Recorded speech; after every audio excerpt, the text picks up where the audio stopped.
কালকে রাত 11:30টার দিকে আমরা তেল নেওয়ার জন্য পাম্পে আসছিলাম। সকাল 9:30 বাজতে আছে, এখন আমরা তেল নিতে পারি নাই। এইভাবেই সবাই আছি এখানে, বহু মানুষ সবাই একসাথেই আসছে আমার ভাই। গতকাল রাত 11টার সময় বন্ধুর কাছে খবর পেয়ে তেল নেওয়ার জন্য আসি। এসে দেখি এখানে শুধু মোটর সাইকেল ছাড়া আর কোনো জায়গা নাই।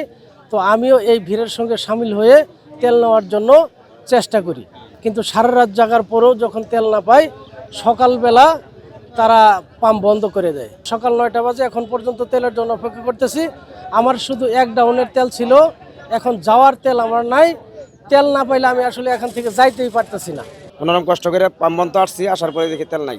তেল দিতেছে 12টার পরে, 12টার সময় আসছি, 3টার সময় তেল দেওয়া শুরু করছে, 5টা দিতে আবার তেল অফ করে দিছে।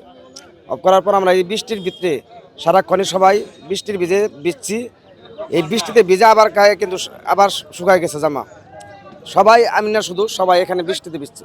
অনেক লোক আরো চলে গেছে, এর চেয়ে আরো বেশি লোক ছিল। রাত্রে তেল নিতে আসছিলাম, রাত্রে প্রায় 11:30 বাজে। 34, 35 সানবিট 1 চামচে 30+ বাসন পরিষ্কার। আয়সা দেখি অনেক মোটরসাইকেল, প্রায় 300 মোটরসাইকেল হবে। পরে ভাবলাম আমি তেল পাবো, যেহেতু গাড়ি আসবে শুনতেছি। পরে দেখি গাড়ি আসছে রাত্রে 2টায়। আমি সেখানে অপেক্ষা করলাম, ভাবলাম তেল নামবে, নামার পরে তেল দিবে। কিন্তু আমি তো তারপর অপেক্ষা করেও তেল পাইলাম না। 3টার সময় দেওয়া শুরু করছে, আমি পিছনে পড়ে গেছি। পরে ভাবলাম তেল নিতে নিতে আমার সকাল হয়ে যাবে। পরে তারপরে অপেক্ষা করলাম, অপেক্ষা করার পরে গাড়ি রাখা একটু সাইডে বসলাম।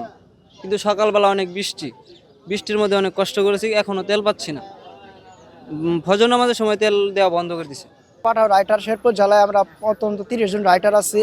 আর আমাদের সম্পূর্ণ নির্ভর করে তেলের উপর। তেল না হলে আমার ফ্যামিলি আমি চালাতে পারবো না, এ করতে পারবো না। এখন আমি তেলের অনেক সংকটে আছি।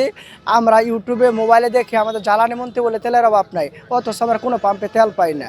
তাহলে ওনাদের মুখে মুখে শুধু তেল আছে, বাস্তবতার সাথে কোনো মিল নেই। আমার তেল পাচ্ছি না।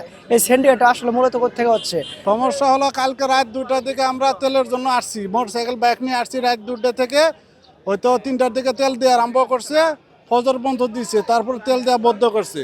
বন্ধ করার পরে অদ্যবধি পর্যন্ত আমরা এখানে আসি।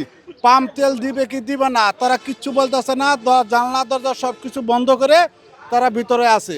আমরা যে তেল দিবে কি দিবে না, এটা যদি ডিসপোজাল দেয়, অন্তত ওকে আমরা না দিলে বাড়ি যেতে পারবো। আর যদি তেল না দেয়, আমাদেরকে বলুক যে তেল দেবে না, তাহলে আমরা চলে যাবো। আমাদের ভোগান্তির শিকার হচ্ছি আমরা।